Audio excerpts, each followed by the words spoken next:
Hi friends, good morning. Advik ஏன் இவ்வளோ சோகமாக இருக்கானா, 6 மந்த் அம்மா வீட்டில் இருந்துட்டு இப்போது பெங்களூர் கிளம்ப போகிறோம். இவர் வேற சர்ப்ரைஸ் கொடுக்குறேன்ற பேரில் 1 டே பிஃபோரே வந்துட்டார். எப்போ சர்ப்ரைஸ் கொடுக்கணுன்னு கூட தெரில. இந்த மனுஷனை வச்சுட்டு என்ன பண்ணுறது. டக்குன்னு வந்தோடனே ஃபுட்டெல்லாம் வந்துட்டு ஹோட்டலில் தான் வாங்கி அரேஞ்ச் பண்ணியிருந்தோம்.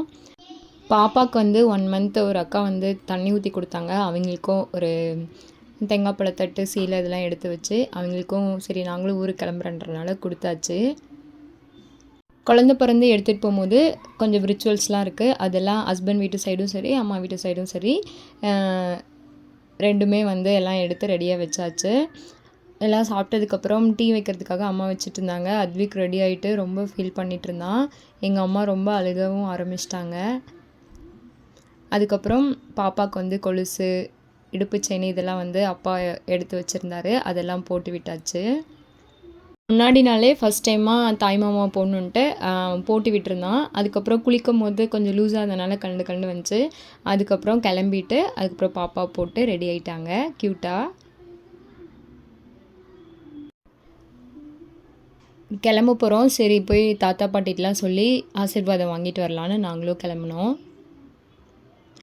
பாட்டி எங்கள் வீட்டுக்கே வந்துட்டு இருந்தாங்க. சரி தாத்தா போய் பார்த்துட்டு வந்துடலான்ட்டு நாங்களும் போயிட்டுருந்தோம். இந்த கிளிப்ஸ்லாம் வந்து அத்விக் தான் எடுத்து கொடுத்தான். எனக்கே பேக் பண்ணும்போது மனசே இல்லை.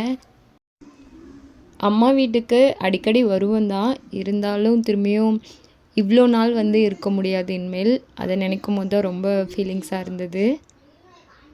அதுவும் அந்த இடம் பேக் பண்ணி எடுத்துகிட்டு நாங்கள் இருந்த ரூம்லாம் வந்து பார்க்கும்போது அப்படியே வெறிச்சோடி போயிடுச்சு. எங்களுக்கே அப்படி இருந்துச்சுன்னா அம்மா அப்பாவுக்கு இன்னும் ரொம்ப இதாக தான் இருந்திருக்கும்.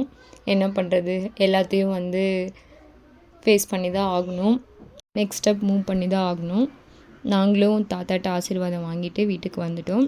அடுத்தது என்னென்னு நெக்ஸ்ட் வீடியோவில் பார்க்கலாம். அது வரைக்கும் பாய்.